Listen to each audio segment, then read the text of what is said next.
Hey there, hope you're doing well. My name is Lockie and you are listening or watching the Coastward Football Podcast. Every single Tuesday, we sit down to chat all things Australian football and the A-League, as well as my team, Central Coast Mariners. And we are approaching a pretty exciting time in the A-League men's season right now. This episode is going to be all about the run-in to the finals, specifically for the chasing pack. There's 4 teams that I've picked out who I reckon they're all a chance to finish in the top 6 come the end of the season. And it's really, really fascinating seeing the different matchups and maybe the chances and like the, whether some teams, have a higher chance of making the finals over others. And hopefully by the end of this video, this will give you a bit of more of a comprehensive in-depth insight into terms of maybe which team might make that final spot. And maybe you're listening right now. Of course, a lot of Mariners fans listening. Being a Mariners fan, man, I hope our Mariners can make it back into the top 6 for 2 consecutive seasons. Would be absolutely awesome. But it's going to go right down to the wire. I think that's what we can say. Heading into this, it's honestly going to go right down to the wire, and there's going to be some massive games coming up in the final months. I know we say it a lot. I feel like I use that term a lot, massive games, but there truly is. There might as well be some preliminary finals just before the final series with some of these teams meeting in the last couple of rounds of this season. It's mouth-watering stuff, and I can't wait. And so stoked that you guys are here to join me for this podcast episode. And we just recently hit 1,000 subscribers on YouTube, which is I'm so stoked with it, especially considering how quick it's happened as well. I mean, we haven't even finished the first season on YouTube and already hit 1K subs, which is awesome. So appreciate your support greatly if you've been subscribed just for the past couple of days or whether you've been subscribed for the past few months enjoying the content here. I do appreciate it greatly. And it's why we do it, man. We were trying to build this community of like-minded, football-loving fans, and it's so much fun. It really, really is. So, and the content is ain't stopping throughout the end to the end of this A-League men's season. So we're going to go through the teams in where they are on the ladder at the moment. So it's just sitting outside the top 6. Starting in 7th place, we are starting with Wellington Phoenix, who honestly, considering that once again the circumstances of this season, have done really, really well to be in the position that they are. Of course, playing away from home. As we know, just last week it was announced that the Wellington Phoenix will be returning to New Zealand to play 2 games at home. And you imagine if they do potentially get to a home final spot, then quite possibly there could be a home final, which would just be absolutely epic for New Zealand football. But Wellington Phoenix, man, when you look at where they are on the table, they've only played 16 games. Out of all these teams, they have the most in hand. They have at least one on hand on some of the teams below them and ahead of them as well. Wellington Phoenix currently sit on 24 points. Their goal difference is sitting at -6, which is sort of the one negative point to highlight. When you look at their placing on the ladder, the goal difference has let them down. They've had a couple poor defeats. You think to those couple 4-0 defeats to Newcastle Jets. I think there might have been a 4-0 or it might have been a 4-1 away to Adelaide as well. Couple games where they've been missing some key personnel which has really cost them. But aside from that, especially this calendar year, since January, since they brought in Sandoval and Wooten, they've been really, really good. To the point where they've been almost one of the best teams in the competition with how consistent they were playing. Of course, losing a bunch of players recently to international duty didn't help Ufuk Taleh's cause, but still a team who are absolutely in with a fight for a top 6 place. And I've almost come close to kicking Sydney FC out of the top 6 as it looks like at the moment. When you look at the run-in, and this is something I've highlighted for all the teams, and it is quite interesting. When you look at the run-in for Wellington Phoenix, and I've basically tallied up how many times they're playing top 6 sides and how many times they're playing bottom 6 sides. So Wellington still have 10 games to play this season, the most out of all these sides. They're going to be playing 4 top 6 sides and just 6 bottom 6 sides. So that's actually the highest. That's the highest number of top 4 games that they're playing. So they're playing top 4 oppositions the most out of this chasing pack. Which will it cost them? I mean, Wellington Phoenix certainly have, honestly, on their day, have the ability to upset anyone. I mean, they've defeated Western United earlier on in the season as well. I know they play Melbourne City real soon as well. The key player for me when it comes to Wellington Phoenix, I've highlighted a key player for all these teams, and it's not just simply like their best player or but it's more so the player who I think is going to come up clutch in order for them to if they are going to make a push for the finals. So for me, it's going to be Gail Sandoval. I mean, it's such an easy one to pick. He's been revolutionary. I'd go as far as to say that for Wellington Phoenix, a player, the exact player that they needed to bring in. When you look at the start of the season, when they weren't quite, they were sort of first couple of games were okay, but they were sort of struggling through the first couple of months there, and they were missing De Vere, who of course they lost last season. They lost so many quality players, and bringing in Sandoval halfway through the season was really a masterstroke by Wellington Phoenix. He settled in so quickly and looks like a really classy player, and with his deliveries, with his ability to assist goals, to score goals as well, he could come up big and score some massive goals for Wellington Phoenix in some crucial games when it comes to the later part of the season, especially against those top six sides. You need your best player like Gail Sandoval, who I think at the moment probably is Wellington Phoenix's best player, especially stepping up considering that they've lost Alex Rufer to injury. They've sort of been chopping and changing their lineup in attack as well. Gary Hooper's been in and out. David Ball's been looking pretty good. Ben Waine on the score sheet as well recently. So look, they've got the players there, but Gail Sandoval I think is the one that really has to continue to perform at a higher level if Wellington Phoenix are going to finish in the top six this season. So, look, what do you guys think of Wellington Phoenix? I mean, they're probably in the best position out of all the sides, obviously sitting up there in the 7th spot and 2 points ahead of the next team below in Central Coast Mariners. Goal difference might hurt them when it comes to the end, though. Let's talk about the Central Coast Mariners next now. My team, of course. We finished in the finals last year. Can we do it again? Look, the predictions, the expectations coming into the season from the general fan base was that the Mariners would probably slip out once again. It was just going to be too competitive when it comes to those top six places. And Mariners have had an up and down season. I mean, a fantastic start. They got big wins against Sydney, against Wanderers, made it to the Cup final. Fantastic start for Nick Montgomery. Had a bit of a hiccup a few weeks ago when you think of those 3 consecutive losses away from home in the space of 1 week away to Victory City and Adelaide. Really halted the Mariners' momentum, and they have had some injuries, some players in and out. Bazanik's been out in recent weeks. Cummings arriving only halfway through the competition. Of course, no Matt Simon for this entire season, aside from the round of 32 FFA Cup game way back in November in Mudgee. But for the Mariners, they currently have played 17 games, so just 1 extra ahead of Wellington. They're on 22 points, so just 2 points behind Phoenix, and have a goal difference of 3, of +3. So that's +9 on Phoenix. That's quite the gap. And those two teams do play each other twice. Phoenix and Mariners play each other twice still this season. 1 game in Gosford, a midweek clash, and then in New Zealand, one of Phoenix's home games, it'll be in Wellington, is against Central Coast Mariners. That could be a really big game. That potentially, I think the Wellington home support might be able to get Phoenix over the line on that one, as they did for that game they returned for last year as well. When you look in the run-in for the Mariners, they are taking on 3 top 6 sides and 6 bottom 6 sides. So that's a pretty decent run. That is a positive for the Mariners. The concerning thing is that they're taking on Western United twice. They are actually taking them on this weekend down in Ballarat, and then later on in the season at home at Central Coast Stadium. So look, that could provide a small hiccup for Central Coast Mariners coming up against such quality opposition. But aside from that, there's some really massive games coming up for the Mariners. And we're going to talk about it more when it comes to Newcastle Jets and Wanderers. But I will highlight the 2 F3 derbies, which are coming up later on this season. And they're happening in the last 3 weeks of the season. The third last round, Mariners take on Jets up there in the Hunter. Of course, the 2 sides faced off in round 1 where Mariners picked up a 2-1 win. That was a really rainy day, that one. But it was a lot of fun if you're a Mariners fan.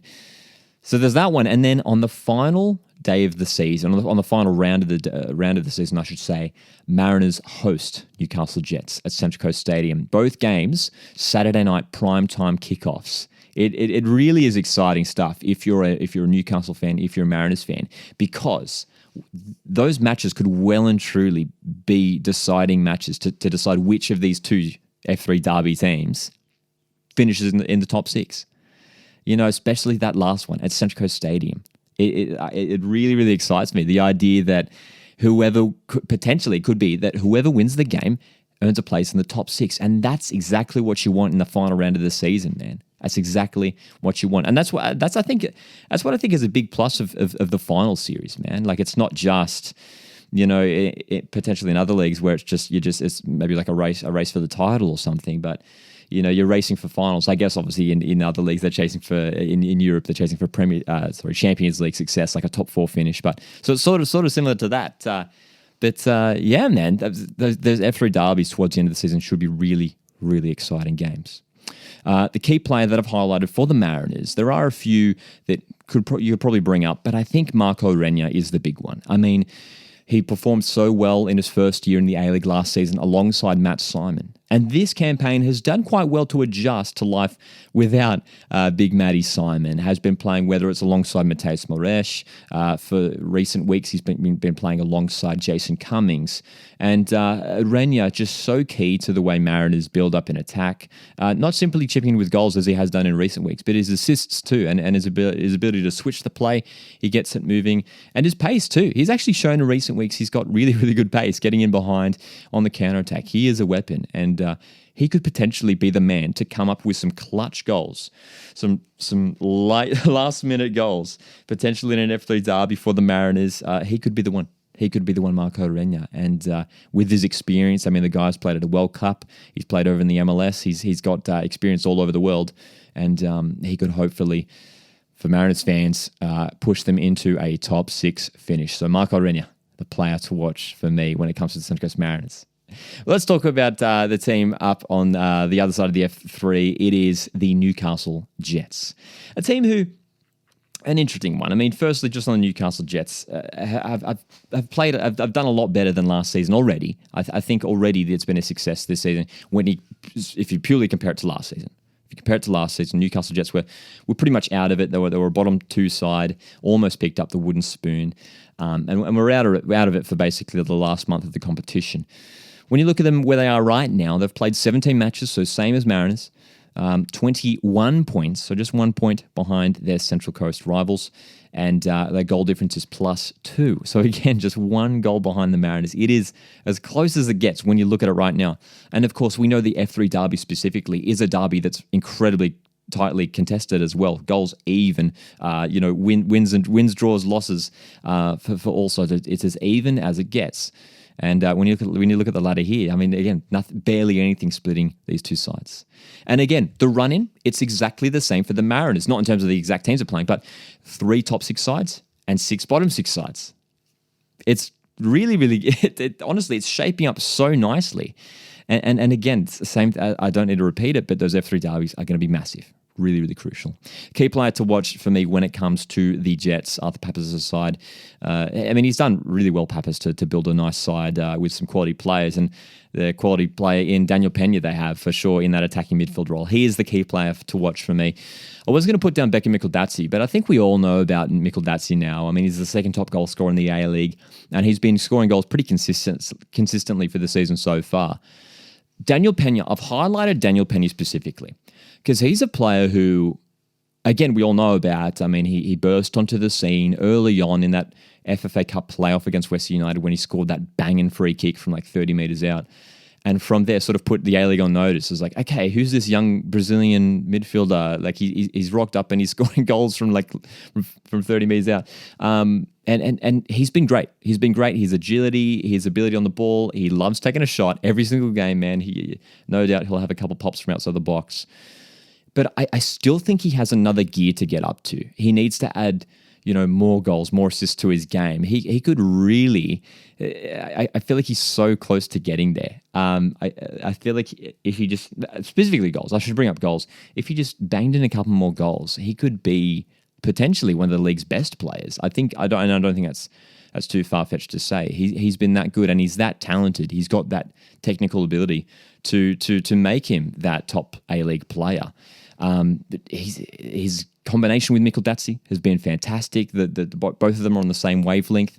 I mean, teeing up with Olivier Boumal, who's been looking better in recent weeks as well. I mean, Angus Thurgate, those two, Pena and Thurgate working in tandem, just roaming around that midfield area. We see when Jets are in possession how fluid they are, how attacking they are.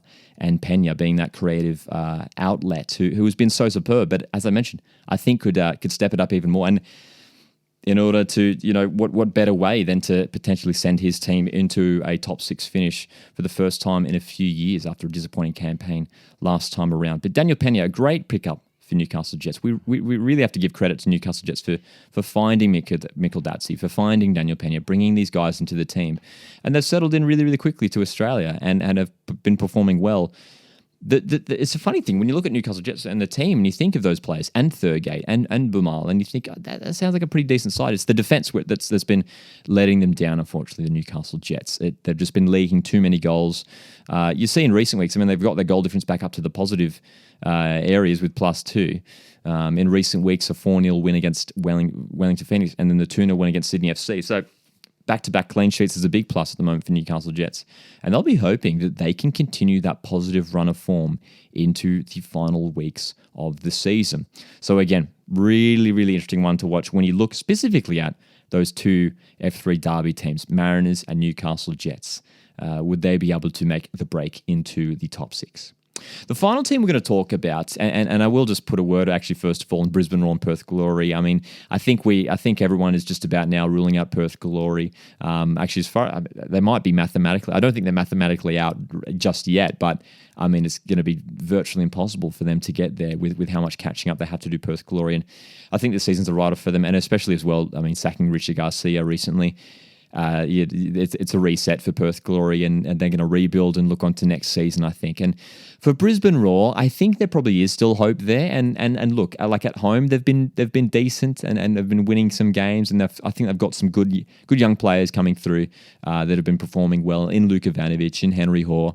But again, I think recruitment has hurt them this season, not having the strongest of squads, not having the deepest of squads.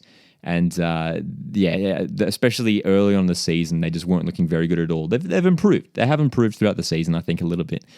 But I don't know if we're going to include them in the conversation of the real chasing pack. Look, it would be miraculous. It would be an incredible job by Warren Moon if he could get his young side up to make a push for the top 6. And I think they have one of the league's best midfielders in JSA, but I think they're just out of it.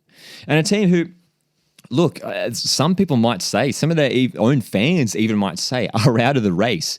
Western Sydney Wanderers, I think, are absolutely in with a shout, especially when you look at the quality they have. And we're going to dive into that quality, man, and talk about how they've been performing this season, because it's been very up and down, very, very up and down. Wanderers have played 18 games so far this season. Now, that's the most out of this chasing pack. So again, Wellington has played 16, Mariners and Jets 17, Wanderers 18. So the other teams just have a game or two in hand, which could be crucial when it comes down to it. 20 points, so just 1 point behind the Jets, the Wanderers. And similarly to Phoenix, -6 goal difference. Again, could hurt Western Sydney Wanderers. For their run in Wanderers, they only play 2 top 6 sides. Now, that's a big plus for Western Sydney Wanderers. Those 2 sides being Macarthur FC, and the other one off the top of my head, I believe, is Melbourne Victory as well. Aside from that, again, bottom 6 sides. When you look at they'll be taking on Wellington Phoenix, they'll be taking on Central Coast Mariners. I mean, West Sydney Wanderers, Mark Rodan will still be hoping that his side could get up for some big wins in some of those games, and they could start with a win in a match that they generally have performed well in the Sydney Derby this coming weekend. Sydney FC and Wanderers meet at Jubilee for the third and final Sydney Derby of this regular A-League men's season. And it's a game that they've obviously they won the last time around at CommBank Stadium. They drew in round 1. Wanderers will be looking at that derby to say, all right, let's use that as a platform once again, a springboard to hopefully make a fantastic push, an incredible push towards the top 6. For me, their key player, and we'll dive into some of their players, but the first one I'm going to highlight here, I think, is a player who hasn't performed well this season, but in a crucial time when they have 8 games to go, this is why you bring in a player like this to turn your season, well, not to turn your season around, but to score the crucial goals to push you into a final spot. and it's the Israeli striker Tom Mohamed. They signed him from Wellington Phoenix in the preseason, and I loved it, man. When I saw that move, that was a move of intent. I thought Tom Mohamed did really well at Wellington Phoenix last season, was bagging the goals for them. And at Western Sydney Wanderers, when I saw that they were signing Dimitri Petratos, Terry Antonis, Jack Rodwell, Keijiro Ogwa, this pacey, creative Japanese winger. I mean, it was an exciting team on paper. And I thought Tom Mohamed's going to be on the end of all this creativity and attacking force that the Wanderers could potentially deploy. Hasn't worked out at all for them. He's grabbed a couple goals here and there. His most recent one coming in the Sydney derby, that penalty. This is where you need Tom Mohamed to step up. On his day, he has the potential to be one of the best strikers in the A-League. I mean, the guy's got Premier League experience. He played for Brighton and Hove Albion not too long ago. He's here in the A-League and is a class finisher. He just hasn't shown it just yet for the Wanderers. Now, he could make a miraculous turnaround. This is his time. This is the platform for him. Mark Rodin needs to go into that Wanderers dressing room and pull aside Tom Mohamed and say, this is why we brought you into the club. This is what you're here to do. Your goals could take us back into the top 6. A place that, when you look at all these teams, I think Wanderers, when you look at these clubs, when you just compare the clubs, the Wanderers are a team who, more so I think than all these 4 clubs, so desperately want a final spot once again. Just because they've struggled so much in recent years. And obviously all the off-field drama this season with the sacking of Carl Robinson and the rumours or whatever of people aren't happy in the back room or whatever's going on. I mean, it's been hard for West Sydney Wanderers, and their key players on the field need to step up now to return to restore some pride. And key players like Tom Mohamed could be the one to do that for Western Sydney Wanderers. I mean, he needs his other guys. I mean, Rami Nazarine's been good in recent weeks as well. They've got so many creative players. I mean, again, Petratos hasn't been that great this season, but Troisi, Antonis, Ogawa. I mean, I think Ugarkovic and Bacchus have been working well in midfield. Like, on paper, this is a pretty stacked squad. And you think Jack Rodwell's been out with injury too recently. If he gets back fit and firing, he could be massive for them in their run into the finals. And it is more so crucial. I think even though the couple teams ahead of them, Mariners and Jets, have only got one game in hand, I think it's so that really jeopardizes immediately these next coming up games for West Sydney Wanderers. I think if they lose the Sydney derby, that could cost them. If they lose the Sydney derby, that could cost them. They'll go down in goal difference. And they could potentially slip down with a form that Mariners and Jets are building with consecutive wins in recent weeks. Wanderers need to stay in touch. They earned a valuable point away to Melbourne Victory on the weekend. Dramatic game. Had an epic finish. Oh, man. Is Mark Rodin the coach to do it for Western Sydney Wanderers? And you have to think as well, they've already locked him down. And it is a move that still just perplexes me. And I mean, it happened a few weeks ago. But they secured Mark Rodin for another few years, which just an incredible decision. I can't understand it. A coach that they brought in to try and turn the season around, make a push for the finals. What happens if they just go the opposite way and begin to fall away? I mean, Brisbane Roar could catch them. Wanderers could finish bottom 2. What are Wanderers fans going to be doing if Wanderers finish bottom 2 and they're stuck with Mark Rodin? Not saying that Mark Rodin's a bad coach. I think he actually is a decent coach. And I don't think Wanderers will drop down that far. But again, I go back to that signing that they made of securing Rudin, sort of long-term, mid-term, if you want to say it, like it's a couple of years, isn't it? And it's a perplexing decision. It really, really is, considering that they haven't necessarily shown any major improvement. I think there has been some improvement since letting Carl Robinson go. I think had they not let Carl Robinson go, had they stuck with Carl Robinson, they might be in a worse position. They might be completely out of the finals race. But I think Rudin has restored a little bit of pride there. I mean, the Sydney derby win a few weeks ago was a real highlight for the season for Western Sydney Wanderers and a team who have so much to fight for. So, look, man, it's going to be really, really fascinating. This run into the finals is going to be so exciting to watch. And, Wellington Phoenix, Mariners, Newcastle Jets, Western Sydney Wanderers. Which team do you think is going to crack the top 6? And on top of that, again, we're just talking about the chasing pack.